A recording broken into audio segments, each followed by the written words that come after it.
Boker Tov! Boker Tov, Boker Tov. Alors, ce matin, on va traiter un sujet, Bezrat Hashem, d'une extrême importance. Pour dire la vérité, je suis encore en processus du traitement du sujet. Parce qu'il est tellement matok, il est tellement important, il est surtout pour notre génération. Et en vérité, ce sujet-là, c'est Rav Toutou qui me l'a mis à l'oreille, qui m'a la puce à l'oreille. Le titre du cours, pour que tout le monde sache, Bezrat Hashem, c'est le secret du bonheur.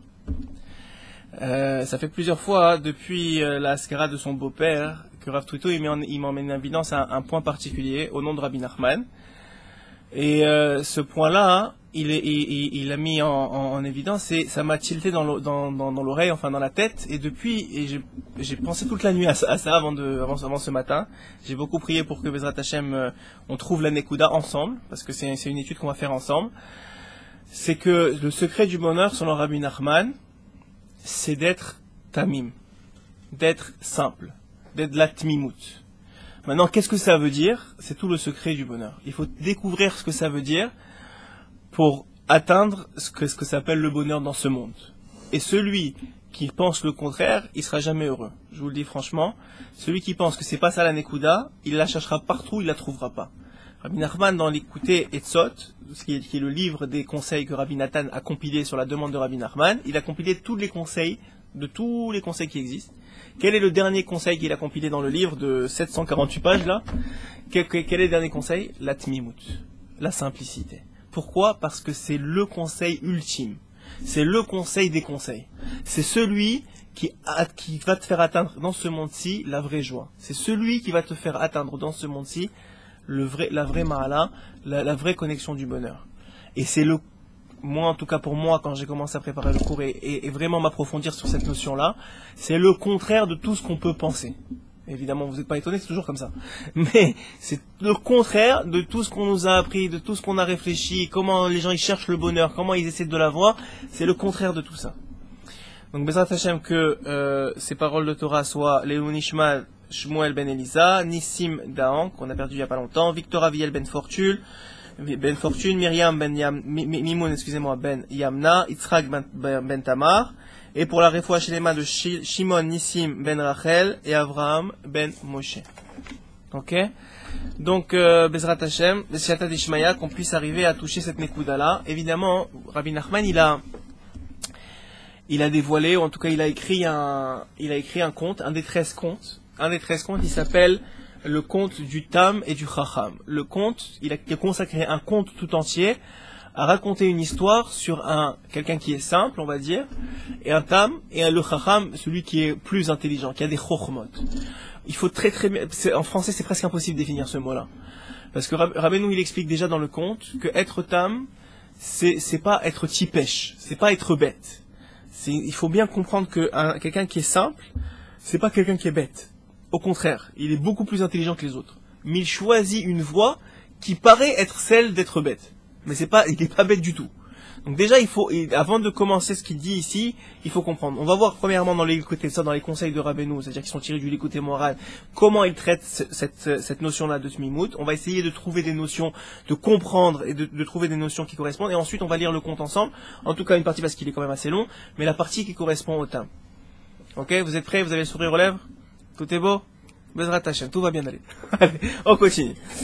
Veikar Kabbalat Ol Malchut Shamayim. Il dit l'essentiel du fait qu'on fait Shema Israël toutes les 3 fois par jour, et 3 fois par jour exactement, et qu'on dit Ol Malchut Shamayim, qu'on prend sur nous la royauté du ciel, c'est-à-dire la royauté d'Hachem. Comment on arrive à avoir cette royauté-là sur la tête?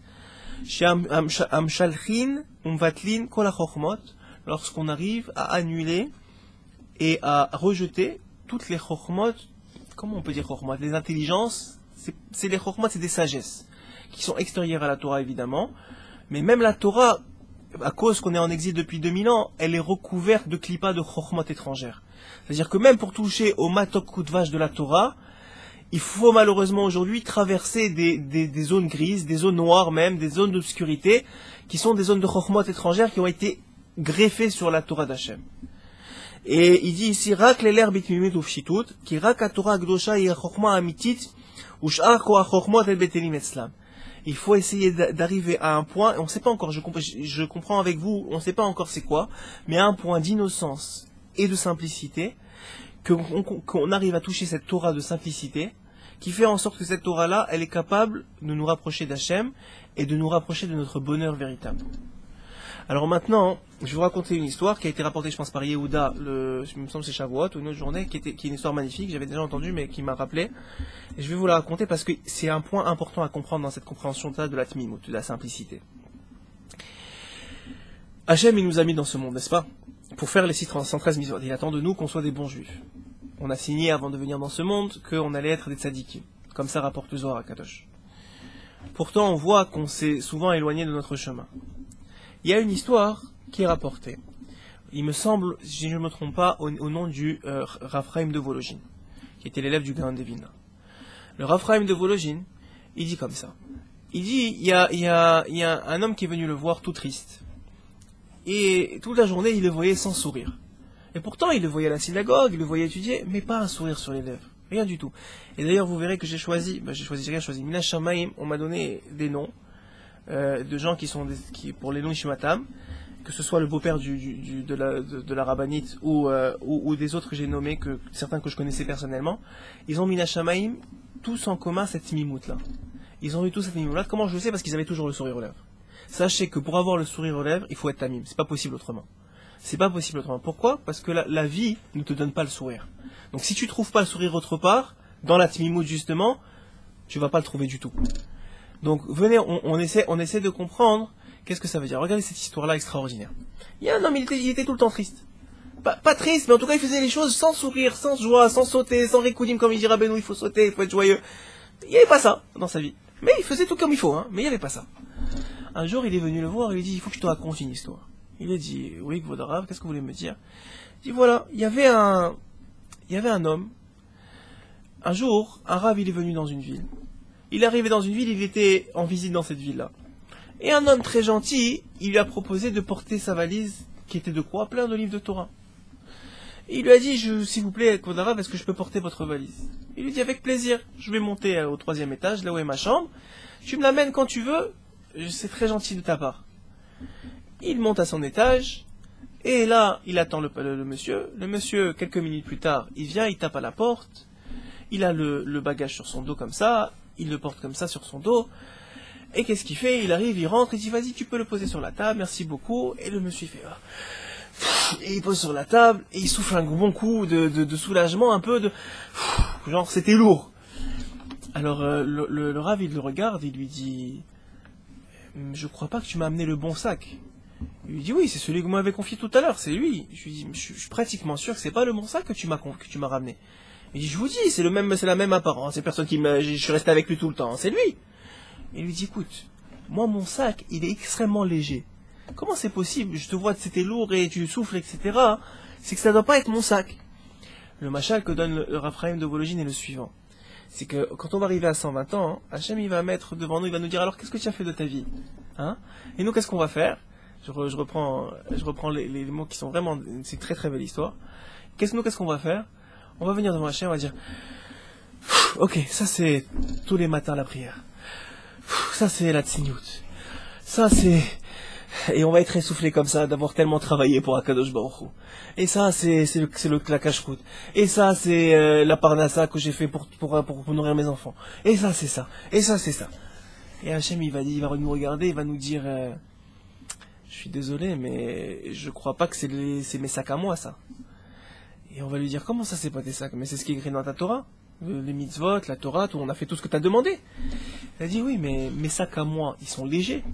Mes sacs à moi, ils sont pas lourds comme ça. Je te vois que tu portes et que tu souffles comme ça de rasra, de ramma. C'est pas mes sacs à moi. Et la clé de la raison pourquoi c'est pas ses sacs à lui, c'est que les choses que l'on fait, on les fait pas des petmimout. On les fait avec des chokhmot ritsoniot, avec des sagesses étrangères qui viennent alourdir la tâche de notre travail, qui devrait normalement être le plus grand bonheur et dans la plus grande simplicité qui soit, qui ne devrait nous demander presque aucun effort. C'est extraordinaire de dire ça. Pourquoi? Parce que tout ce qui nous rend la vie difficile, c'est finalement les écrans qu'on met entre, comme on avait dit dans le shiur dernier, entre la volonté profonde de notre neshama qui est notre moteur et la réalité de ce monde-ci. Finalement, nous, qu'est-ce qu'on fait? On s'ajoute sur le compte de la neshama du poids et du poids et du poids qu'il n'y a pas lieu d'être. Et d'où il vient ce poids-là? Il dit Rabbeinu des sagesses étrangères.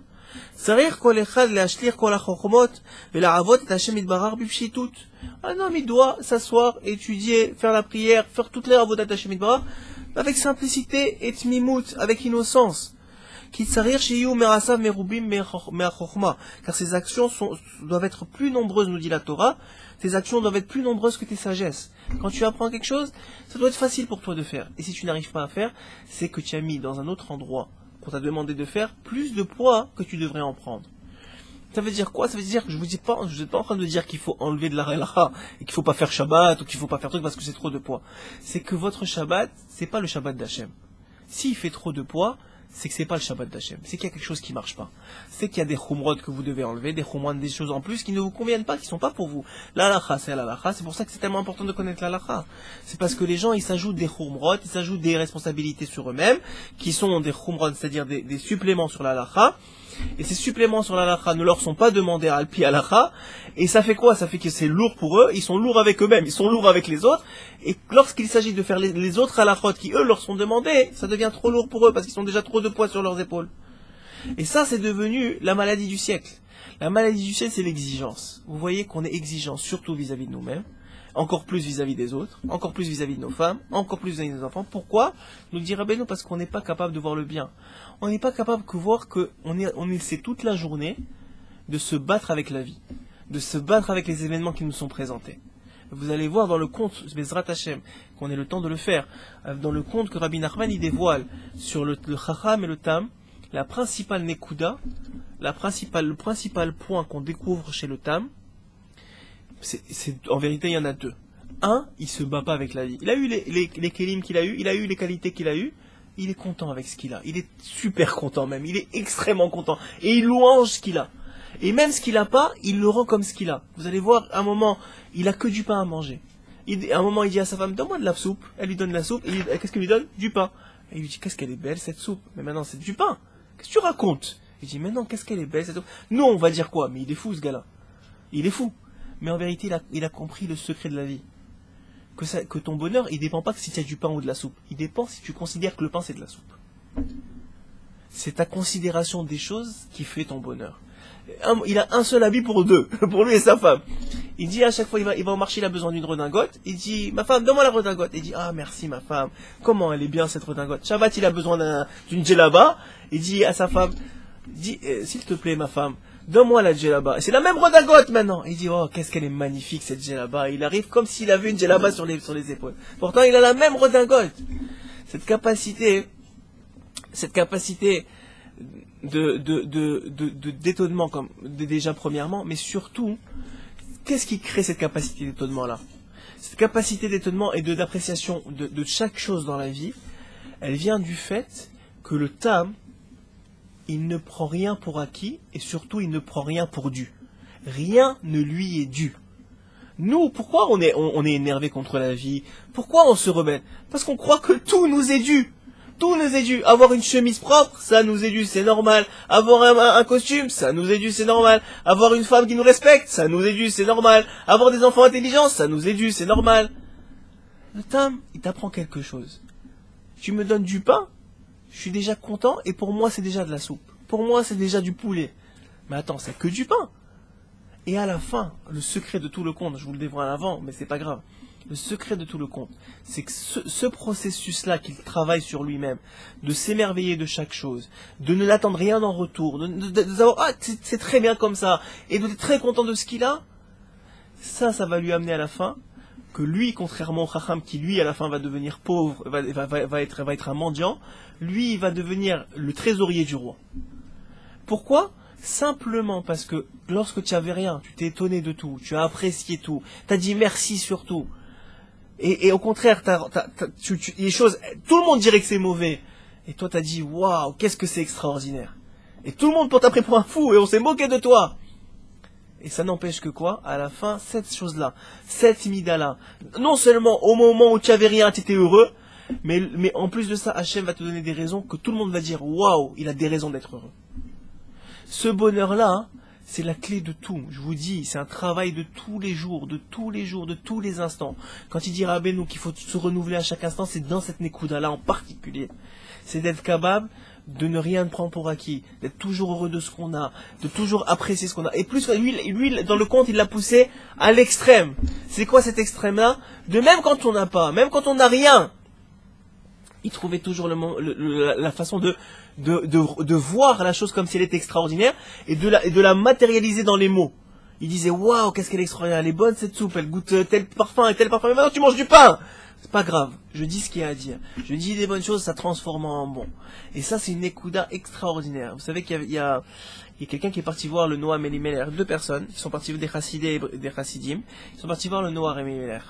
Ils sont partis voir le Noam Elimelech, ils lui ont dit, voilà, on voudrait savoir comment on peut bénir le bien et comment on peut bénir le mal de la même façon. Hachem nous demande de bénir le bien et de bénir le mal. À Kol Letova, tout est extraordinaire, etc. Comment on peut faire? Comment on peut faire? Alors, il me semble que c'est le Noam Elimelech qui a dit, il faut que vous ayez voir mon frère. Moi, je peux pas vous répondre. C'était qui son frère? C'était Rav Zouché.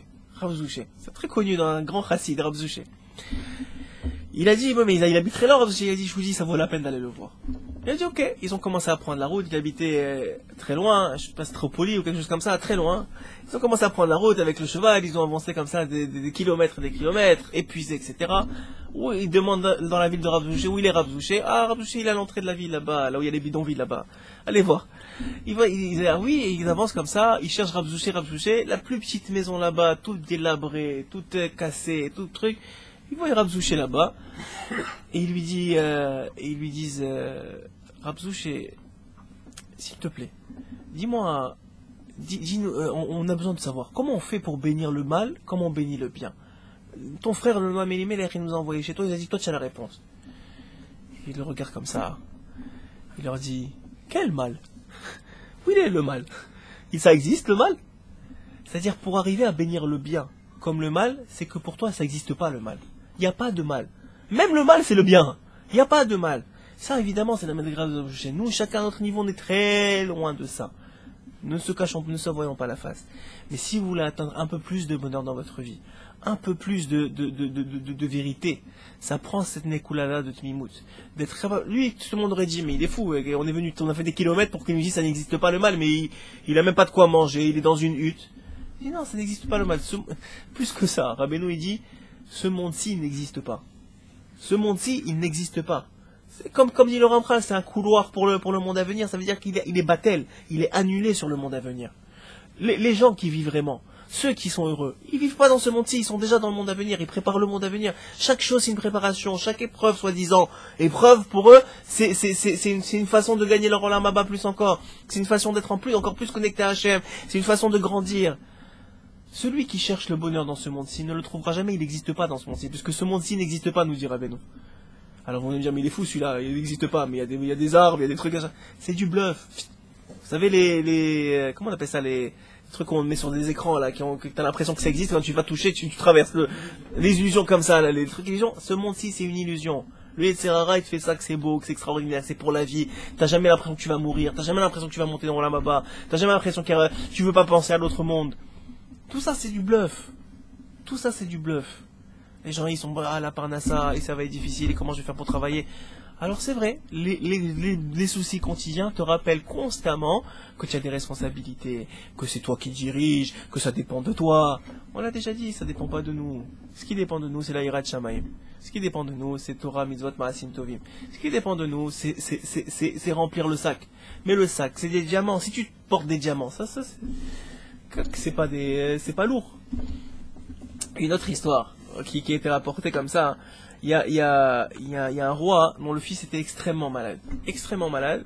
Il a amené tous les médecins du monde. Il y avait rien à faire. Il dépérissait de jour en jour.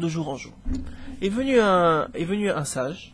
Il a entendu le roi que ce sage-là était d'une sagesse extraordinaire. Il a dit peut-être, j'ai pas trouvé dans la médecine, je vais trouver dans la sagesse. Il a dit, il a appelé le royaume, il a dit voilà, mon fils il est malade. et j'ai besoin de le guérir, je peux plus, c'est trop difficile pour moi de le voir comme ça, être détruit. Qu'est-ce qu'il lui a dit? Il lui a dit, tu sais quoi, je vais rencontrer ton fils et je vais voir c'est quoi son problème. Il est venu le voir, il a dit, ton fils, il est triste. Il faut que tu empruntes la chemise de quelqu'un qui est heureux, et comme ça, si tu trouves cette chemise-là et que tu lui fais porter, lui aussi il sera heureux, il va sortir de tous ses problèmes. Il lui a dit, ah bon? C'est super ça. Il est parti voir sa femme, il lui a dit, il faut que tu me trouves l'homme le plus heureux de la ville. Elle lui a dit, tu sais quoi, il y a le trésorier justement, il a une belle maison, il a une belle voiture, il a de la femme, il a des enfants, ils sont tous en santé, il n'a pas de problème, tout ce qui touche c'est la bracha, il a l'air d'être heureux, vraiment.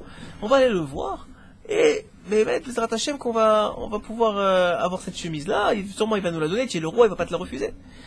Sa femme, et donc le roi, il envoie un messager pour aller chercher la chemise chez le trésorier. Il va voir le trésorier, il dit voilà, le roi, il voudrait votre chemise. Il dit oui, et pourquoi? J'ai fait quelque chose de mal, il y a quelque chose qui s'est passé. Il lui dit non, simplement, on recherche la chemise de l'homme le plus heureux dans le royaume. Et on nous a dit que vous avez une vie de rêve.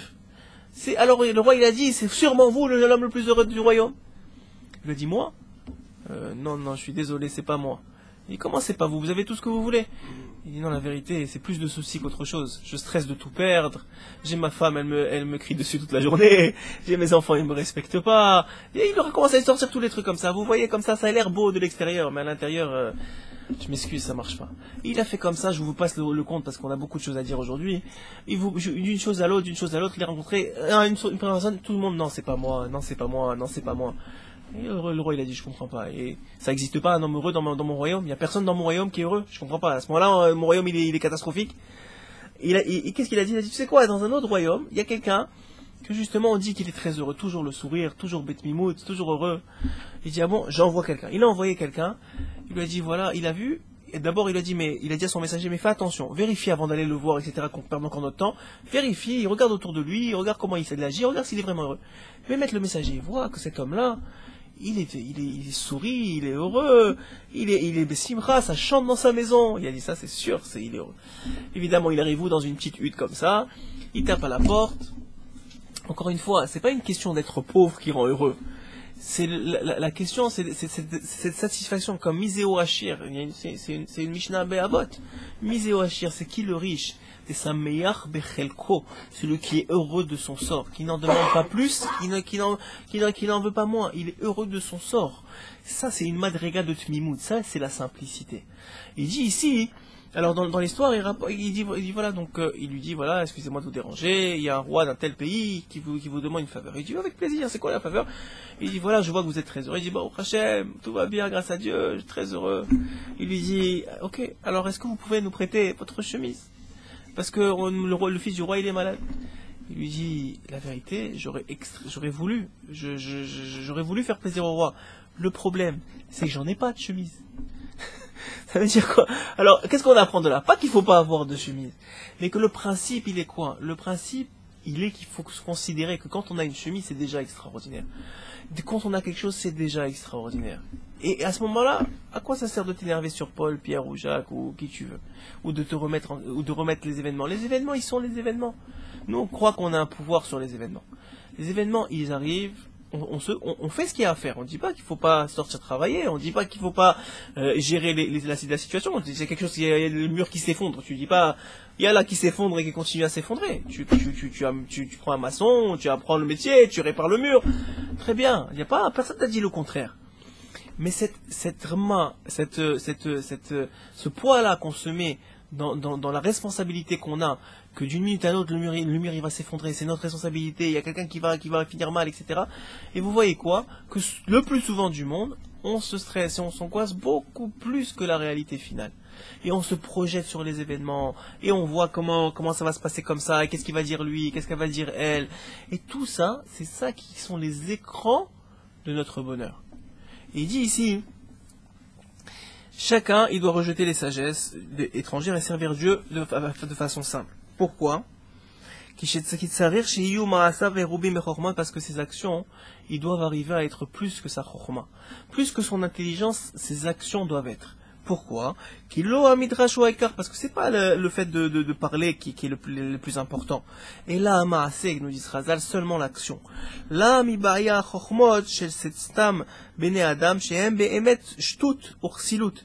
Et c'est pas les sagesses de l'homme, c'est-à-dire, quand on parle des sagesses de l'homme, c'est toutes nos sagesses étrangères qu'on a appris, qu'on a ramassé avec nous dans notre vie, chacun à notre niveau, on a ramassé nos sagesses. Et ces sagesses-là nous ont collé à la peau, elles nous attrapent comme ça, comme le Yetzirara, elles nous attrapent comme ça pour nous gâcher la vie. Il dit, c'est pas tes chokhmot qui vont te rendre heureux. Afilu mishiyesh lo moar gadol behemet, même celui qui a un grand, il est chacham behemet, il a une tête maintenant, il est pas bête. Keshemagia le eze avoda hu tsaher leashlich, quand il arrive à une certaine avoda d'Hachem, quand il arrive à vouloir servir Hachem, qui tu es par rapport à Kadosh Baruch Hu? Voilà, tu es Chacham Gadol, tu connais tout le chasse. Et qui tu es devant Hachem? Qu'est-ce que tu vas t'enorgueillir? Qu'est-ce que tu vas mettre maintenant ta Chacham? Ah, j'ai étudié comme ça, et j'ai étudié comme ça, et ok, fais-le pour toi si tu veux, si ça te rend heureux, et si ça ne te met pas de stress, je vous dis. Encore une fois, par rapport à l'histoire qu'on a rapportée au début, pas le déminateur, mais le jugement, le point qui te permet de dire si tu es dans le bon derrière ou pas, si tu es dans une situation, comment dire ça, que Bémet, tu travailles Betmimout, dans la simplicité. Si tu es dans une situation qui te convient et qui est celle que Hachem veut de toi, c'est quand tu réalises que le sac que tu portes, il est léger. Ça veut dire quand tu as le sourire sur les lèvres. Dès que le sourire il s'en va, c'est qu'il y a quelque chose que tu fais que Hachem il te demande pas. Il y a quelque chose en plus, tu as ajouté quelque chose. Hachem il t'a pas demandé ça. Parce que Hachem il a mis le poids sur tes épaules par rapport à ta neshama, par rapport à ton tikkun, ce que vous voulez. Il a mis le poids que tu peux supporter. Donc si toi tu le supportes pas, c'est que le poids tu l'as rendu plus gros qu'il est. Et ça, c'est beau à dire, je sais que c'est pas facile à vivre. Mais Bémet, c'est comme ça. C'est que nous, on a rendu le poids plus gros qu'il est. Souvent, la solution, elle est beaucoup plus simple qu'on croit. Beaucoup plus simple. Et celui qui arrive à vivre comme ça, d'abord il a du shalom, il est tout le temps heureux, il n'y a pas rien qui l'embête. Et vous allez voir, dans le conte de Ezrat Hashem, si on arrive à l'étudier, vous allez voir comment il agit cet homme-là. Et c'est peut-être l'extrême de la simplicité, mais cet homme-là, il a réussi sa vie dans ce monde-ci parce que sa vie n'existe pas ici. Il dit ici, Afilu mishiyesh lo moar gadol behemet, keshmagia leze avoda, hu tzarich leashlit kol chokhmot. Comme ça dit Rabbeinu, velarasok ba'avodat yitbarach, pipshitut, il doit faire ça simplement. Tzarich afilu litnaheg larasot dvarim shenir'eh ki mshuga bishvil avodat Hashem. Et même si on le prend pour un fou, même si maintenant Rabbeinu il a dit il faut sauter. Alors maintenant lui, qu'est-ce qu'il y a? Il saute dans la rue. Il voit qu'il est un peu down, il commence à sauter. Tout le monde le regarde, dit mais il est fou lui. Faut pas s'approcher de lui, il a perdu un câble. Et non, moi Rabbeinu il m'a dit je dois sauter, je saute. Alors tu veux être un peu plus chacham, tu sautes, tu fermes la porte de chez toi et tu sautes chez toi. Mais ça veut dire, c'est ça la tmimout. C'est bon, on m'a dit de faire chatzot, je fais chatzot, je me lève, qu'est-ce qu'il y a?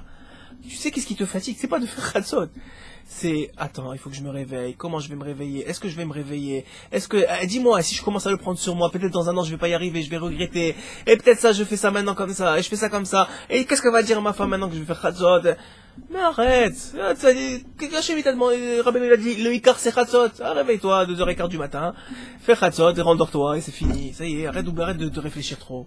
Arrête de te prendre la tête. Ce qui te fait pas fatiguer, c'est la prise de tête. C'est cette incapacité qu'on a à se détacher des événements, à détacher notre chorma personnel, notre responsabilité personnelle des événements, à croire qu'on est responsable de tout. לעשות דברים מעניינים כדי לעשות רצונו יתברך. שצריכים להתגלגל בכל מיני רפש וציט בשביל עבודת השם ומצוותיו יתברך, ולאו דווקא בשביל מצווה ממש, אלא כל דבר שיש בו רצון. Même tout, pas seulement les mitzvot, tout ce que tu fais dans la vie, שיש בו רצון השם יתברך נקרא מצווה. Tout ce que tu fais dans la vie, que dedans il y a la volonté d'Hachem, tu vas travailler, maintenant tu vas travailler pour une raison particulière, pour avoir une part d'assa pour ta famille, pour faire Shabbat comme il faut, pour donner la tzedaka, c'est le Retzon d'Hachem, ça s'appelle une mitzvah. Ça s'appelle une mitzvah faire ça. Il faut s'éloigner il faut même être capable de se tremper dans la boue, c'est-à-dire avoir, j'en ai rien, ça me dérange pas ce que pensent les autres. Ça me dérange pas. Moi, je sais, voilà le derrière qu'on m'a demandé de faire. J'ai compris que c'est ça la vérité. Je fais, des fois, faire la Torah, c'est comme ça. Dans un milieu complètement chiloni, quelqu'un qui vient de la Torah, on le prend pour un fou, quoi. Ça y est, quelqu'un est mort chez toi, qu'est-ce qu'il y a? T'as eu un accident de voiture, il y a quelque chose qui est arrivé. Non, il n'y a pas besoin de ça. Pourquoi il y a besoin de ça? Il y a besoin de soi, on a compris qu'Hachem il est vrai, on a compris qu'Hachem c'est le bonheur absolu, que ce monde il vaut rien. Alors ça y est, on commence, avec le sourire tranquille, et même si tu l'as pas, au début tu le forces, après ça rentre en toi, et Bezrat Hachem, doucement. Azo bechinat ben yakir vechaviv me'od l'Hachem idbarar. À ce moment-là, il devient le fils chéri et adulé d'Akadosh Baruch Hu. Lorsqu'il est capable de se détacher des événements, et de sourire à toute situation, et d'être capable. Moi, ce que je comprends pas, c'est que je vous dis ça depuis tout à l'heure, mais il y a personne qui sourit ici, je comprends pas. Alors, non, mais...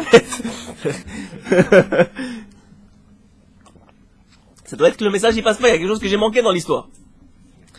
Mais ça veut dire, là on fait encore des chormot. On est là, à essayer de comprendre qu'est-ce qu'il veut dire Rabbeinu. Il t'a dit, sois simple. Vous savez que Rabbeinu, quand il a parlé d'Eretz Israël, même Rabbi Nathan il est tombé dans ce truc-là.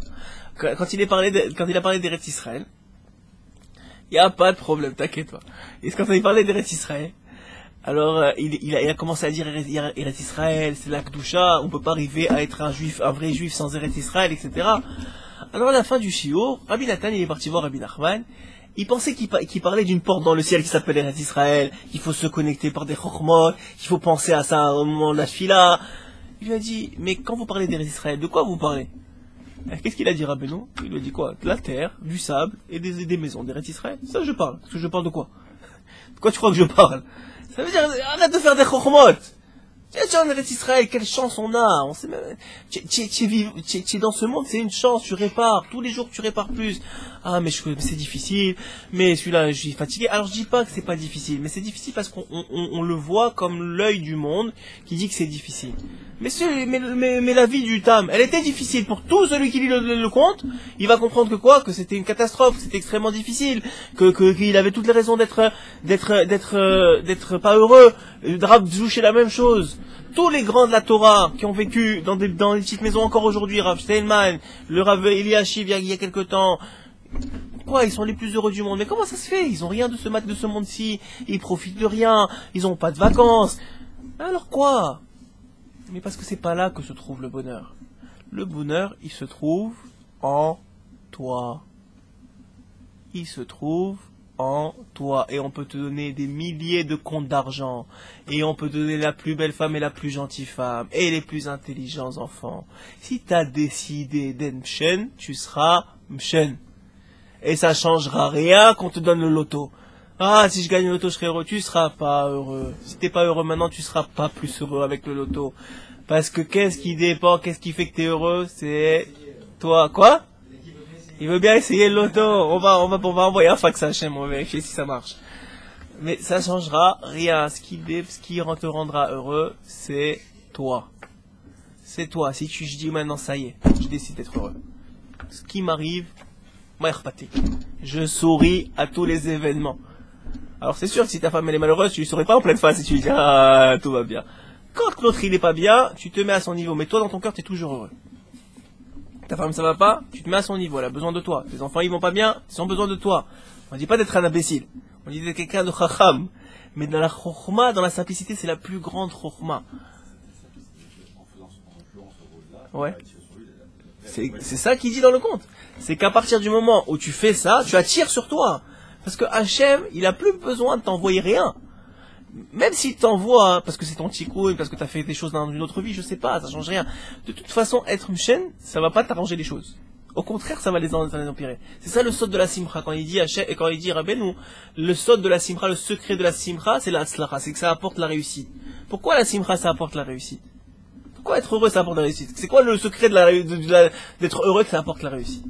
Parce que être heureux, ça te met dans cet état de tmimout et d'appréhension, pas d'appréhension, de réception des événements et de la volonté d'Akadosh Baruch Hu, que tu fais plus écran.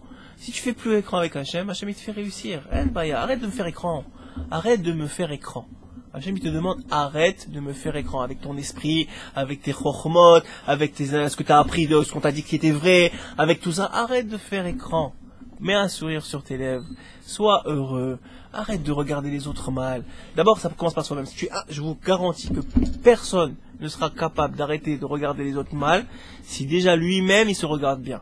S'il se regarde pas bien. Il faut d'abord commencer par soi-même.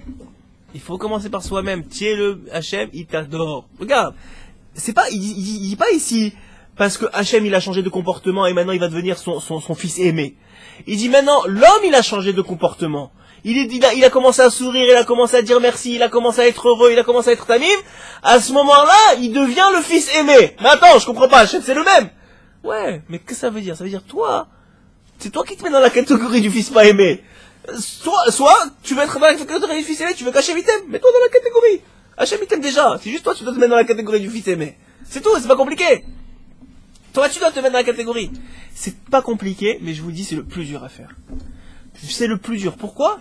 Parce qu'on se sent responsable de notre vie. On sent que notre femme, si ça va pas, c'est notre responsabilité. Ça veut dire, on a une responsabilité, il faut l'aider, etc. Mais les événements, je sais pas moi, les événements de la vie, combien tu gagnes, si le client il vient ou il vient pas, ça dépend pas de toi. Pourquoi les gens ils volent, ils trichent, etc. Parce qu'ils pensent que ça dépend d'eux, parce que s'ils font plus de tricherie, ça ira mieux. Et qu'est-ce que ça rapporte? Que des malédictions, et que des problèmes, et on se retrouve dans des situations, je sais pas moi, quelqu'un il te dit, il rentre dans une maison, et il dit, et la Torah, elle dit, il faut que tu fasses, Arnasatorim, ou il faut que tu fasses, Chanukah Bayit. Le gars, il dit, tu sais quoi, je veux pas faire Chanukah Bayit parce qu'ils vont me mettre le Ainara sur moi. Il commence à faire des chormotes comme ça sur sa tête. Alors le gars, qu'est-ce qu'il fait? Il fait pas Chanukah Bayit. À la fin, il lui arrive un truc dans la maison, alors, Hachem t'a dit, fais Chanukah Bayit. Il t'a pas dit maintenant, si, le gars, bon, tu choisis des gens qui sont des gens qui ont un bon œil, c'est sûr, il faut essayer de s'entourer des gens qui ont un bon œil. De façon générale, il faut s'éloigner des gens qui ont un mauvais œil. Pas parce que on craint le mauvais œil, parce que Béhémet, c'est une avira, c'est une mauvaise avira. C'est important, parce que si tu veux être heureux aussi, ça dépend que tu aies des gens qui soient tout le temps heureux autour de toi. Regardez, on a parlé de ça, n'est-ce pas, Igal, n'est-ce pas, Shalom, ce matin, on a parlé de ce sujet-là. On a essayé de trouver, parce que encore une fois, avec vous, j'essaie de trouver c'est quoi cette mimimoute-là. Et on a parlé ensemble, et chacun il a donné son point de vue, etc. C'est comme ça, voilà, y a pas maintenant, on a parlé, c'était un vrai bête à midrash. On était, chacun disait ça, non, ça veut dire ça, non, ça veut dire ça. Et on était là en train de trouver quoi? Règle de comprendre, comment on peut être simple, comment on peut être heureux dans cette vie. Il y a tellement d'épreuves, ok, il y a des épreuves, tant que tu en veux, il y en a. Ça, si tu veux voir le mal, tu peux finir la vie comme ça. Il y en a partout, mais ne le vois pas, c'est tout, ferme les yeux. Ah là, tu es fou, ah c'est pas responsable de ta part, laisse-les parler. Si le tzaddik de la génération, si Rabbi Nachman il te dit de faire ça, c'est pas parce qu'il veut que tu fasses le bête, c'est pas parce qu'il veut qu'on se moque de toi, c'est pas parce qu'il veut que maintenant lui il a toute la Torah Kula dans les mains, lui c'est le plus grand Chacham qui existe. Et Moshe Rabbeinu la même chose. C'est pas parce qu'il veut que tu sois un tipèche, au contraire il dit, moi je vous le dirai dans les mots, il dit le Tam il est pas tipèche, faites attention, il est pas bête, il a choisi cette voie-là. Et ces choix-là, c'est peut-être le plus dur à faire dans sa vie. Choisir que les événements ils t'affectent plus. Choisir que tu es heureux, tu as le sourire, tu rentres à la maison, tu as des enfants comme ils sont parfaits ils sont parfaits. Comme ton travail il est parfait. Ah mais attends, je gagne pas assez, je voudrais aller en vacances, je voudrais avoir une meilleure. Ah baraka me'achokmod, arrête. Ça suffit. Arrête. Dès que tu vois ça, tu fais stop, j'arrête. Je me remets normal. C'est ça, toutes les secondes. C'est ça, mitradesh, kol rega. C'est ça, se renouveler à chaque instant. Se renouveler à chaque instant, c'est faire ce blocage à chaque instant. Ça y est, arrête de m'embêter. Je suis heureux avec ce que j'ai. Hachem, il veut me donner plus, je prie. Y a pas de problème, je prie. Hachem, donne-moi, y a pas de souci, etc. Mais arrête de m'embêter. J'en ai marre de me sentir mal. J'en ai marre de croire que je suis un nul. J'en ai marre de voir que le mal en moi. J'en ai marre d'avoir une boule au ventre à chaque fois que je fais quoi que ce soit. Ça suffit. Ça suffit. Jusqu'à quand on va faire ça? De toute façon, on est là 80 ans, 90 ans, 120 ans, allez, 120 ans. Au pire, tu vas être comme Rav Zouché, on va parler de toi dans encore 500 ans pour dire comment tu avais le sourire aux lèvres. Au pire. De qui on parle? Voilà la scarade du beau-père du Rav dont on a parlé. De quoi on a parlé? De ça, de cette mimoute. Il avait le sourire. Le monsieur qui venait là, Nissim Dahan, qui venait, qui est niftar. De quoi on a parlé hier, j'étais au courant de dire avec ma femme qui était donc mixte, on a eu ce truc de là-bas, et de quoi il a parlé de lui, de quoi il parlait, vous l'avez tous vu? Il était là, il s'asseyait, il souriait. Mais je sais même pas s'il priait, il était là, il souriait comme ça. C'est tout, il y avait pas, il donnait des brachot, quelqu'un, parce qu'il était très âgé, presque 100 ans, il venait donner des brachot à tout le monde. Ah, qu'est-ce qu'on vous a demandé? Qu'est-ce que Hachem, il nous demande? Qu'est-ce qu'il nous demande, Ribono Shel Olam, pour qu'on soit tellement triste? Qu'est-ce qu'il nous demande? Moi, je comprends pas, ça devrait être les autres qui devraient être tristes, pas nous. Ça devrait être les autres qui... Ah non, mais eux, ils sont inconscients, ils sont insouciants, ils ils savent pas qu'il y a la Torah, ils savent pas qu'il y a les punitions. Alors, je dis pas qu'on est une religion de laxiste, il faut fermer les yeux sur Kitavo et toutes les malédictions de la Torah. C'est pas ça que j'ai dit. Mais au contraire, si tu arrives à voir que même, qu'est-ce qu'il a fait le Rabbi Lubavitch et même le Baal Shem Tov, qu'est-ce qu'ils ont fait? Ils ont pris toutes les malédictions. Ils les ont transformées en bénédictions. Ils ont dit ça veut dire ça, ça veut dire ça, ça veut dire ça. Ça veut dire même les malédictions, ils les ont transformées en bénédictions. Ça veut dire quoi? Ça veut dire que, mais maître, c'est ça qu'il faut travailler.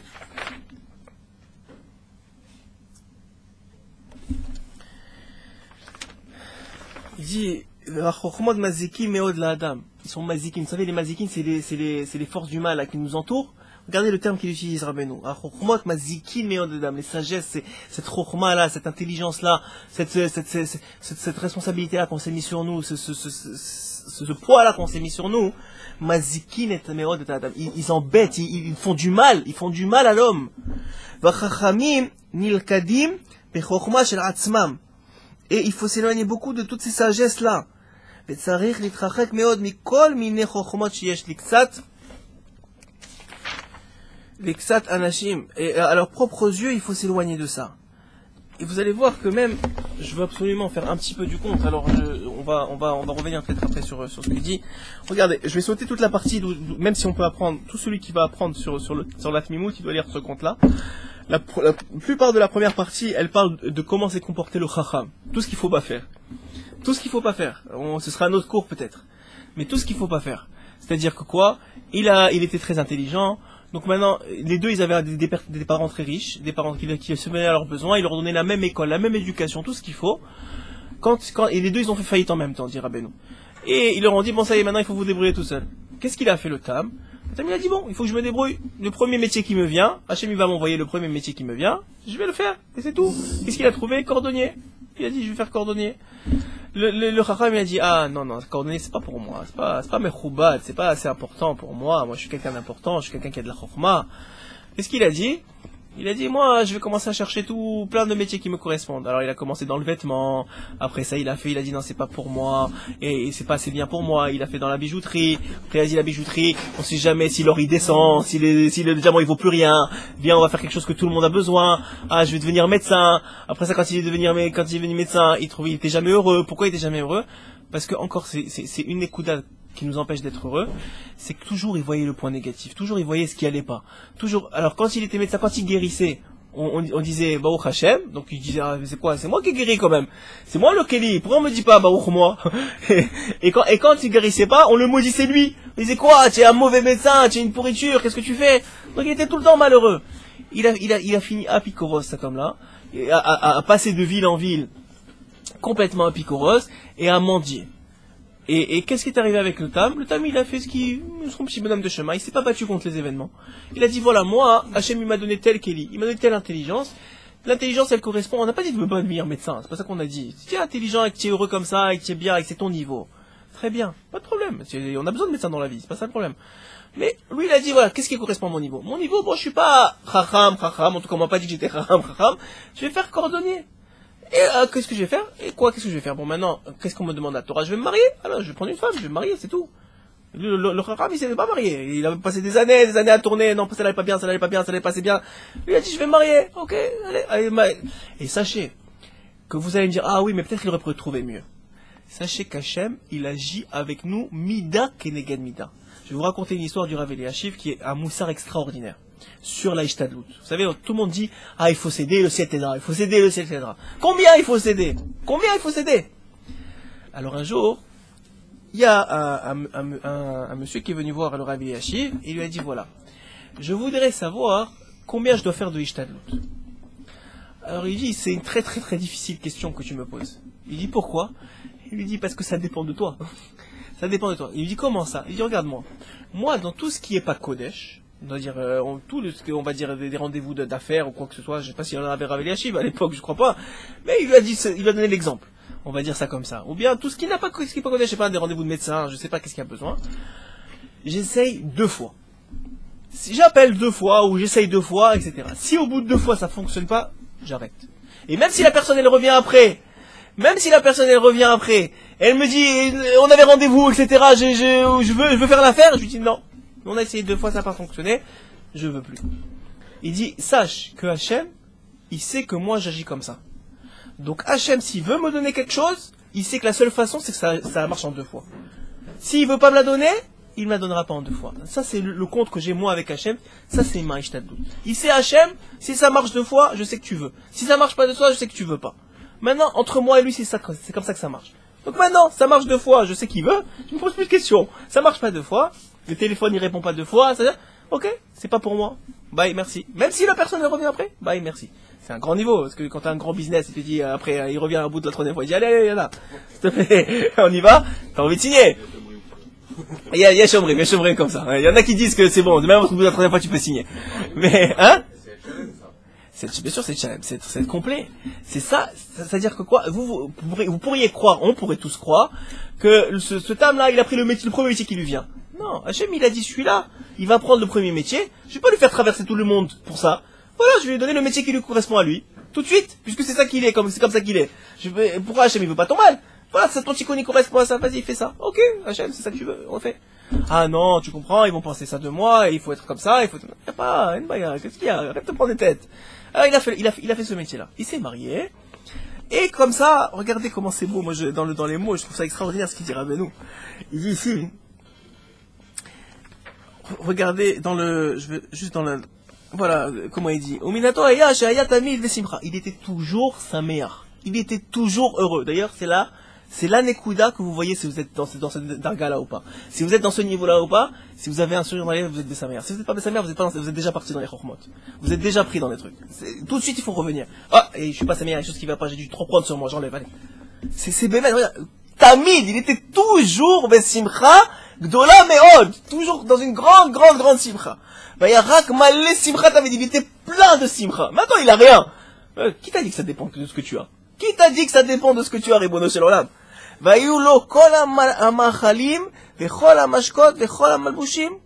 Il possédait toutes les nourritures, toutes les boissons et tous les vêtements. Mais c'est pas vrai, tu vas voir que c'est pas vrai. Il avait que du pain, il avait un seul manteau pour lui et sa femme. De quoi tu me dis toutes les nourritures et toutes les... C'est pas vrai, il avait que de l'eau. Mais ce qu'il est en train de te dire, c'est un sod. Rabbeinu, il te dit, tu as tout, si dans ta tête, tu as tout. Et tu as rien, même si tu as tout. Maintenant, tu as du coca, mais toi tu dis, c'est quoi ça? Il y avait 3 jours, il a perdu le gaz, j'en ai marre. Alors tu as rien, tu as pire que de la boue. Tu as une piscine et tout. Ah, mais ouais, mais elle est pas plein sud, elle est plein nord. Elle est bon chez là. Le gars, il t'envie, il te regarde avec ta piscine de loin comme ça, et toi tu fais, elle est plein sud, plein nord. Arrête, tu es en train de te tuer. Tu pourras jamais, le pire c'est pas, tue-toi, c'est pas grave. Le pire c'est que ça te tue ta avodat Hashem. Ça tue, ton service divin, il est entaché de ça, il est pourri de ça. Tu peux pas te connecter vraiment, ni à toi-même, ni au truc. C'est pas grave ça, être malheureux, sois malheureuse pour toi-même, c'est pas mon problème. C'est pas ça ton problème, le problème c'est qu'Hachem, il peut pas se connecter à toi. Il a besoin de Sibra pour ça, il a besoin que tu sois Shalem. Comme tu as dit, Shalem c'est un mot. Celui qui est Tamid, il est Shalem, il est parfait. Alors regardez, un exemple qu'on va donner, il en donne plusieurs, mais on va sur la nourriture. Il lui dit, Teni arotev aim kitnim. S'il te plaît, donne-moi tout ça là à manger. Qu'est-ce qu'elle lui donnait? Un pain. Donne-moi cette soupe. Elle donnait le pain qu'ils avaient à la maison, ils avaient juste du pain. Alors qu'est-ce qu'il faisait? Lui couper le morceau de pain. Il l'a complimenté. Et il disait, comment elle est magnifique, elle est bonne cette soupe-là. Mais t'es en train de manger du pain, arrête de te moquer du monde. Je me moque pas du monde, mais c'est comme ça pour moi. Il lui demandait de la viande. et d'autres gens de bombés comme ça. Et elle continue à donner les morceaux de pain qu'il avait tous les jours. Il kiffait. Misé, mais de ça, misé de ça, bémet, il kiffait. Il mangeait, il était heureux, comment il est bon, comment il est tendre, cette nourriture-là. Comme s'il mangeait vraiment cette nourriture-là. Et en vérité, c'était comme la manne pour lui. Il goûtait ce qu'il mangeait. Tout est dans la tête. C'est incroyable, mais tout est dans la tête. Et je vais vous donner une dernière nekuda, parce que les Abraham sont déjà arrivés, on a déjà avancé dans le shiur Baruch Hashem. Une dernière nekuda qui est aussi sine qua non à cette simcha-là. Quand il faisait une chaussure, d'abord sa chaussure était à pointue, elle était à moitié cassée, enfin elle était pas bien quoi, elle était à 3 angles comme ça, elle était triangulaire sa chaussure à lui. Et quand il disait Kishaya Gomer Aminal, quand il finissait la chaussure, Ominasta Mayalo Shelosha Ketsavot, et qu'il possédait sans doute 3 extrémités, cette chaussure-là, qui l'oraya yachol ha'amanut bishlemut, parce que lui, il maîtrisait pas tellement bien ce métier-là. Yalo keyach aminal beyado, il prenait cette chaussure-là. Vaya meshabeyach oto meod, il disait, waouh, c'est magnifique cette chaussure, c'est extraordinaire. Vaya mita'aneg meod mimeno, il prenait beaucoup de plaisir de son travail. Vaya omer, ishti, il disait à sa femme, ma femme, kama yafe venifla mina, c'est comment elle est belle cette chaussure. Comment matok aminal, c'est comment elle est quelle douceur elle a ces souliers-là. Kama minal, je vais te soigner, kaminal, qu'est-ce qu'elle est merveilleuse. Il lui demandait, elle essaie de le casser maintenant, elle lui demande, Imken, si c'est comme ça, si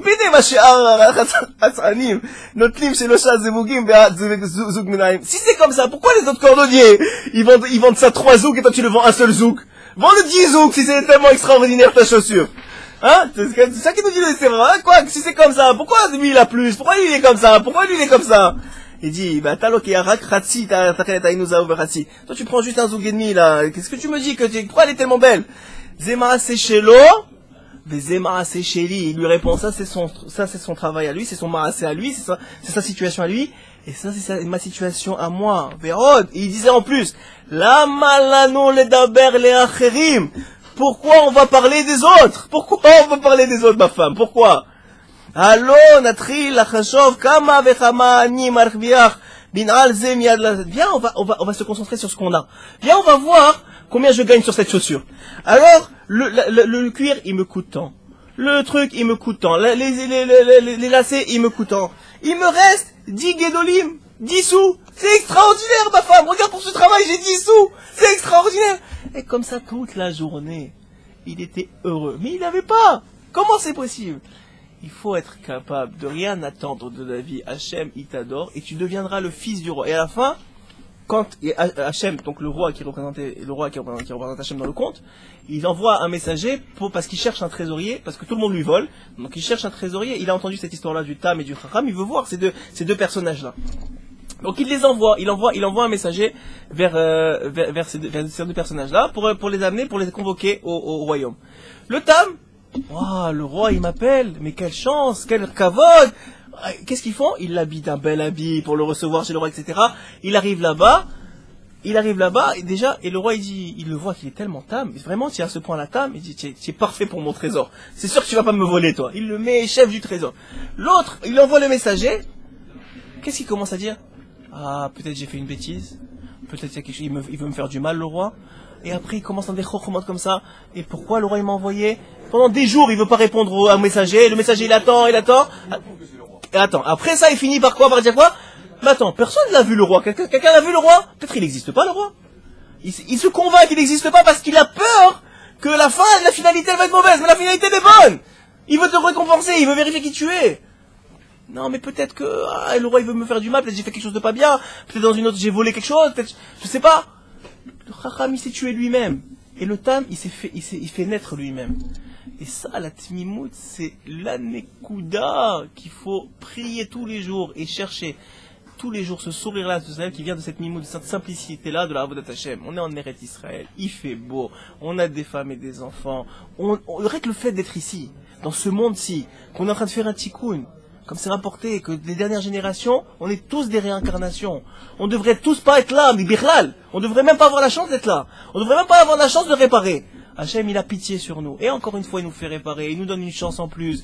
Reviens vers moi. À la fin, tu vas être sous mon trône divin. À la fin, tu vas être mon fils béni et choyé. Rek, fais ce que tu as à faire. Et sois heureux de le faire.